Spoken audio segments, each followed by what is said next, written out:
라인 사태 관련해서요.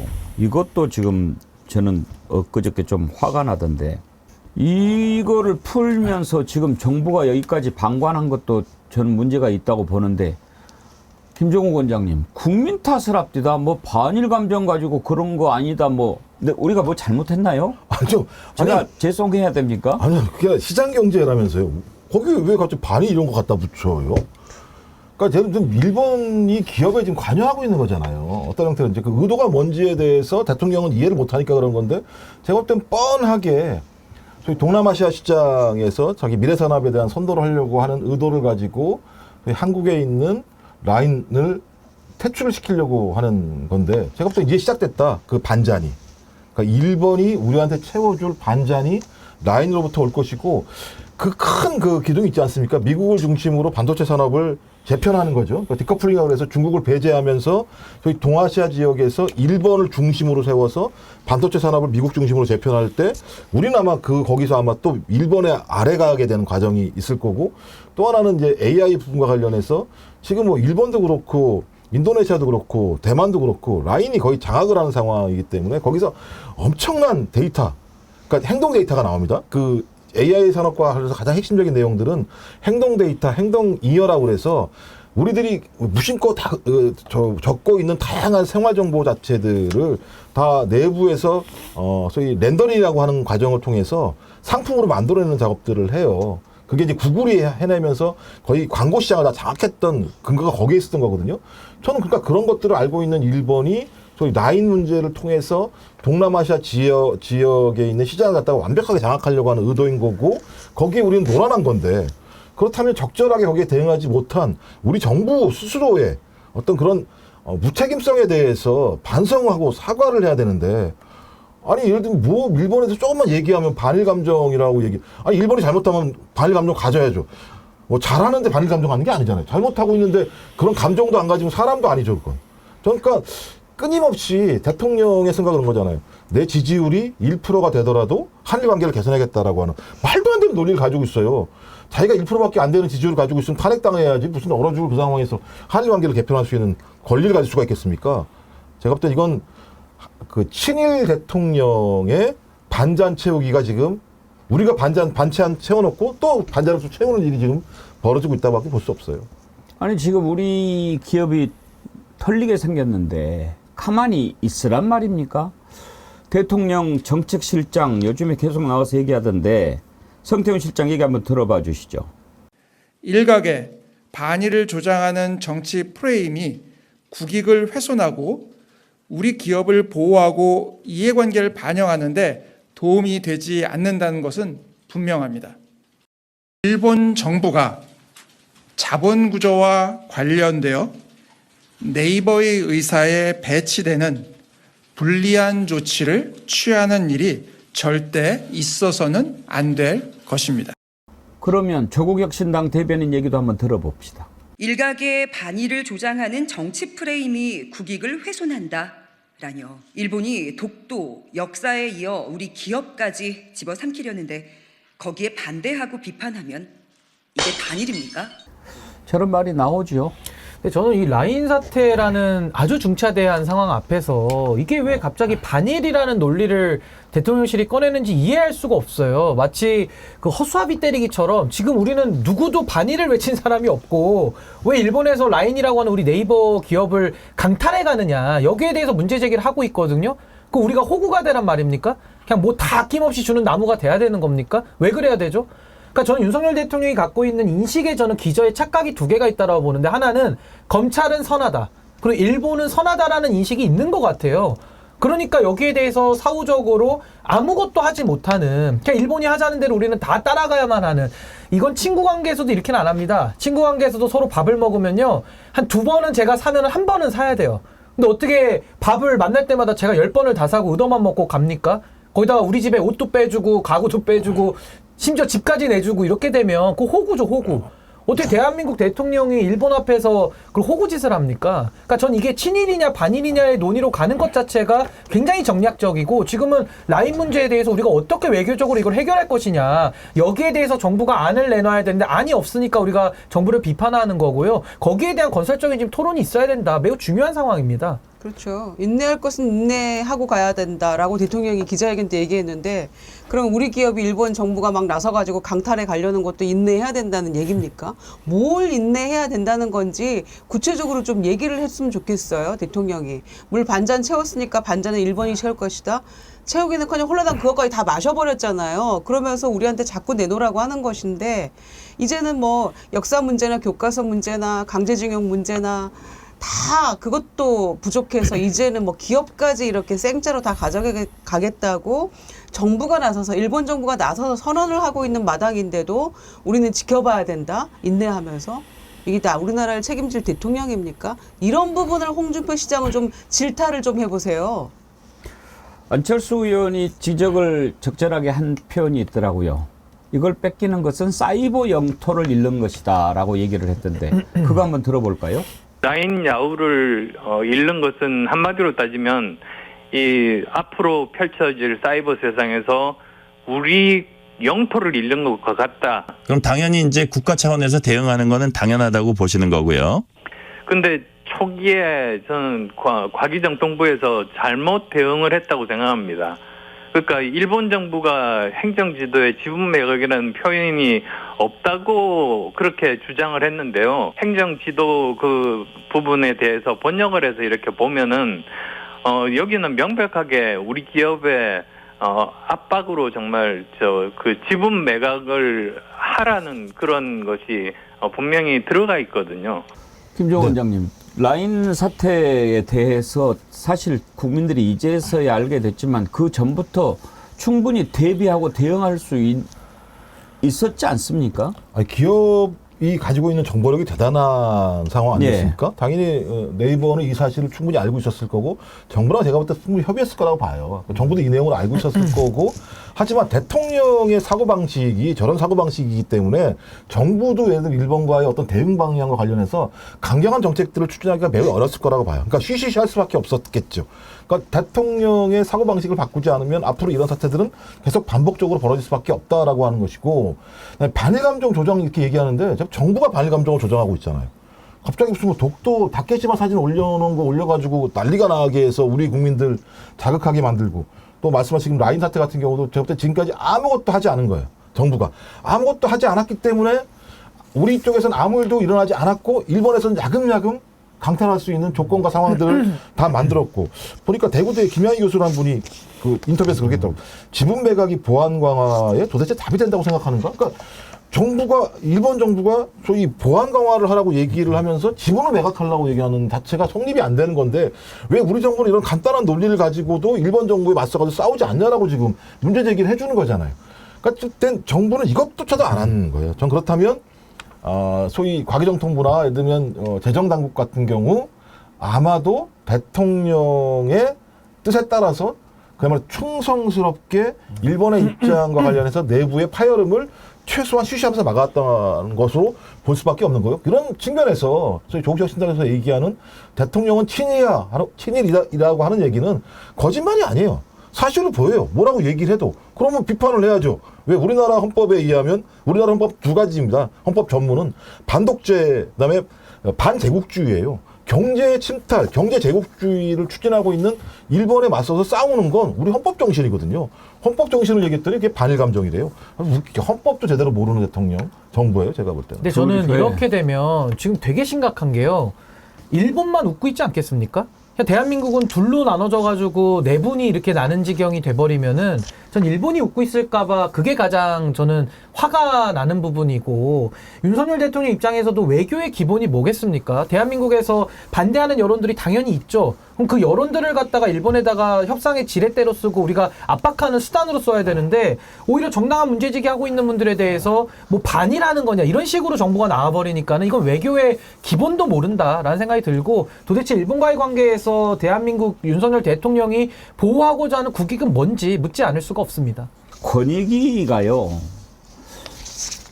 정말 국민 권익이 맞습니까?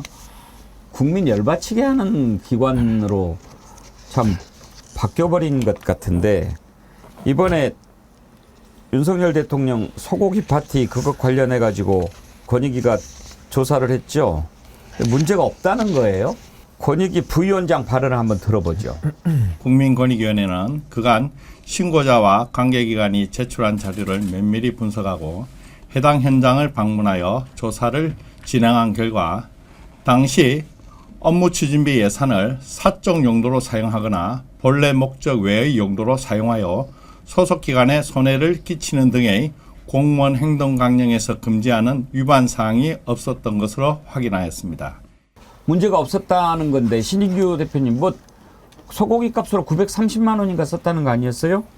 근데 저는 이제 이 권익위가 사실은 그 부패 방지 업무를 담당하거든요. 그러니까 사실은 감사원으로 가기 전 단계의 국가기관이라고 보시면 되는데, 공교롭게도 권익위원장 초반에 했던 분이 지금 방통위를 망가뜨려 놓은 김홍일 MB 검사라고 불리는 김홍일 씨가 국민권익위원장 했다가 지금 이제 유철환 이제 위원장으로 바뀐 거거든요. 근데 이분이 또 공교롭게 누구냐면은 직전 권익위원장은 검찰 선후배 사이고 이분은 또 서울대학교 법대 윤석열 대통령 또 동기예요. 그러니까 그런 식으로 권익위 업무를 하다 보니까 누구는 소고기를 업무 추진비로 해 먹어도 뭐 문제 없다라는 식의 발표가 국가기관에서 나오고요. 또 상대 진영에 대해서는 과거에 뭐 권익위원장이었던 뭐 전현희 의원에 대한 뭐 표적 감사라든지 여러 가지 뭐 야당 쪽 관련된 인사들에 대해서는 또 편향된 식의 잣대를 들이대는, 그러니까 이런 식으로 업무 처리를 하면 결국에는 국가기관이 신뢰를 잃지 않겠습니까? 저는 권익위가 참 제가 바로 세울 게 정당뿐만 아니라 너무나도 많다라는 생각 속에 참 권익위원회도 하나 들어가는 거 아닌가라는 생각이 좀 듭니다. 근데 김유정 의원님, 네. 윤석열 대통령이 서울중앙지검장 시절에 네. 청계산 유원지 유명 고깃집을 6번 방문해서 업무 추진비 943만 원을 썼고 2번 쪼개기 결제한 의혹이 있다 이렇게 했잖아요. 예. 그래서 업무 추진비 뭐 영수증 이런 거 다 분석했는데 아니 6번에 943만 원이면은 얼마나 회당 150만 원. 회당 150. 150. 뭐 어떻게 160. 몇 고기를 명이 가서 뭘 어떻게 먹어야 150만 원? 고기를 먹고 싸운 거예요? 뒷고기를 먹었으면은 한 죽어요. 척이 다 먹었을 그렇게 먹으면 죽어요.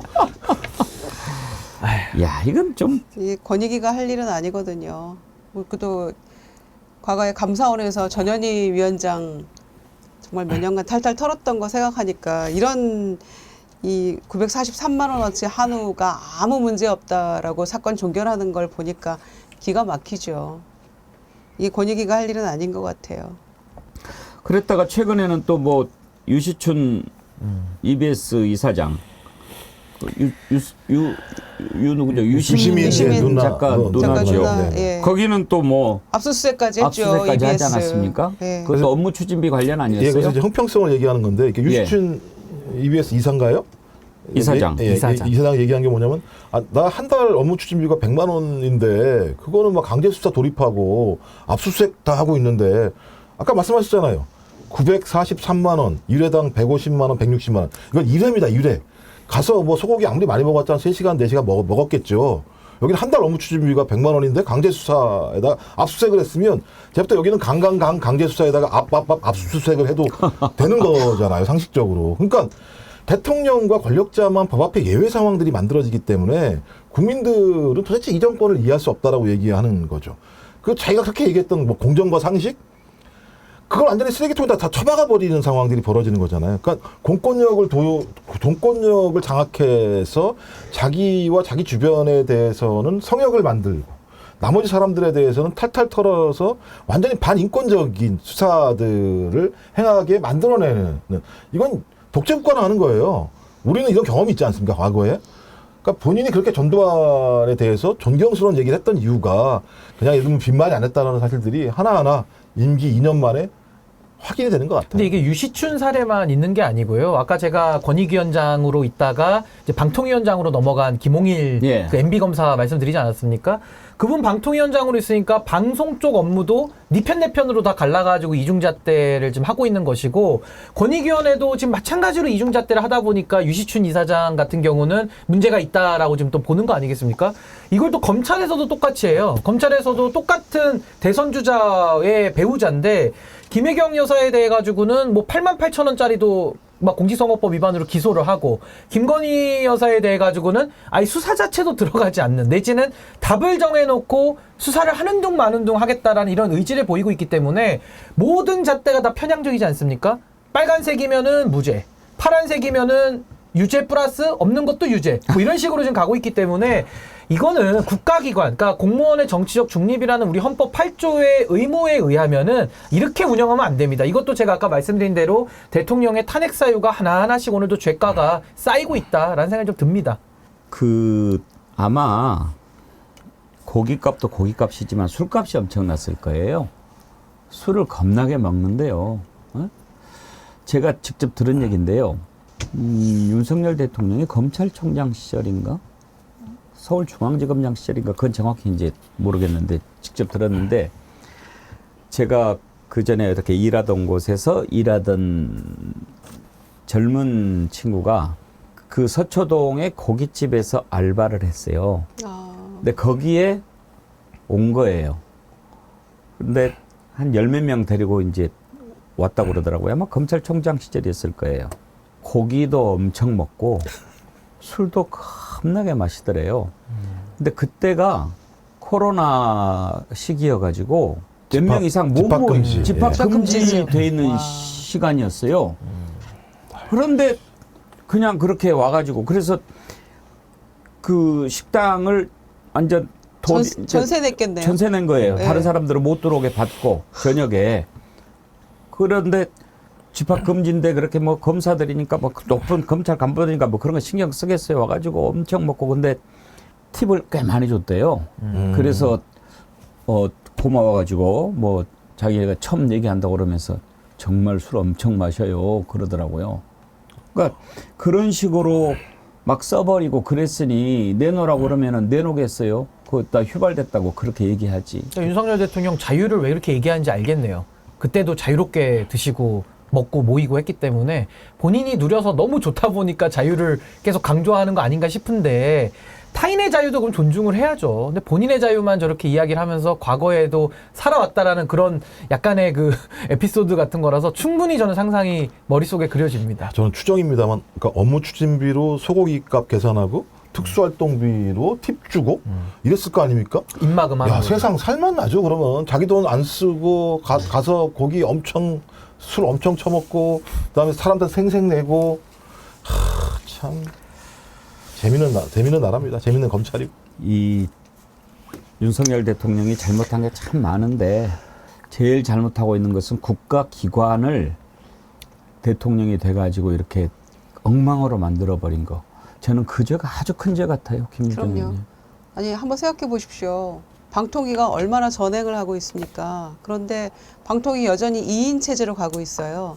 국회 추천한 방통위원들 아직도 뭐 임명을 하겠다라는 의지도 없고, 방통위를 그 완전하게 구성을 마치겠다라는 생각조차 안 하고 있는 거예요. 왜냐? 멋대로 할 수 있으니까.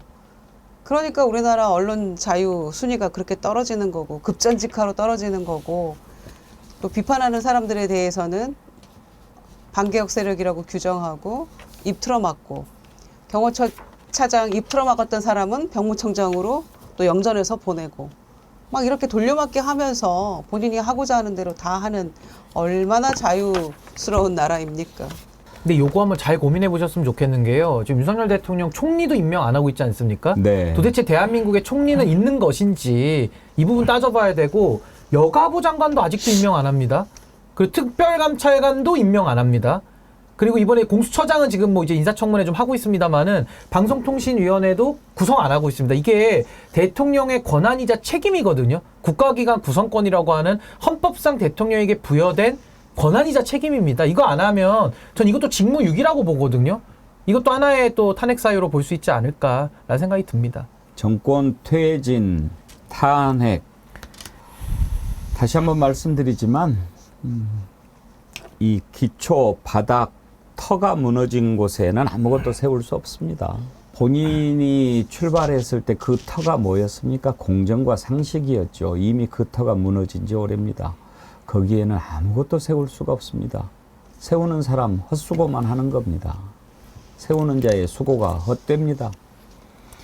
지금 여러 가지 방법으로 다 감추려고 해보지만 그것 됩니까?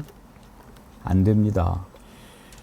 우리 국민들 지금 민심의 망루에서, 역사의 망루에서 다 쳐다보고 있습니다. 다 보입니다. 안 보이는 것 같죠? 어떻게 하고 지금 있는지 우리 망루에서는 다 보입니다.